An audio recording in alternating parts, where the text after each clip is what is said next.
रम्य थियो घाँसीकासँग भानुभक्त कविको सुमुदी र रङ्गा दुवै खेतीमा घर गोठमा दिनदिनै भेटघाट हुन्थे सधैँ। सोतिथे व्यवहारमा अति सिधा घाँसी बडो सज्जन साथै खेत किसान कर्मसँगमा हुन्थे कुरा दिनदिन। साथै खेत किसान कर्मसँगमा हुन्थे कुरा दिनदिन। खेतीमा दिनमा र गाउँघरमा सन्ध्या बिहानी भयो प्यारो मान समान शुद्ध मनले बाक्लो सदाचार थियो।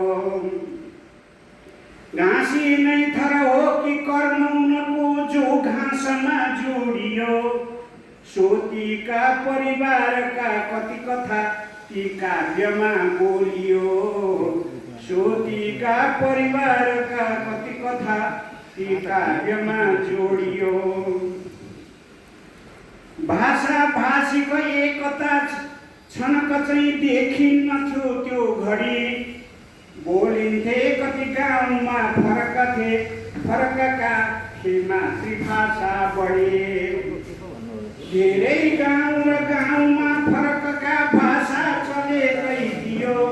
नेपाली खसभाषीका जनजनै सम्पर्क भाषा भयो। नेपाली खसभाषीका जनजनै सम्पर्क भाषा भयो।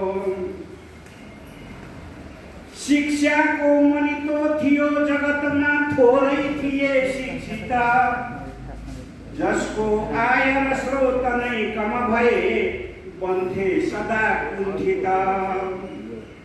घाँसीको कुलको र गाउँघरको सद्भाव आचारको सरको कान्तिपुरी प्रचार गरियो रङ्गा बडो रम्य थियो।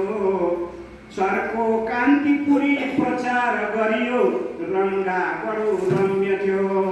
अन्तिम पद्यमा उल्थागो जब रामका चरितको उद्भाव पारायण बोलीका खसभाष्यमा महकियो सचित्र रामायण। लेखिन्थे नरवीरका समकथा लेखिन्न ती गाउँका। लेखिन्थ्यो नरवीरका समकथा लेखिन्न ती गाउँका। जे उस आद्य प्रभाव आदि कविमा भावार्थ सद्भावना। जे उस आद्य प्रभाव आदि कविमा भावार्थ सद्भावना। धन्यवाद।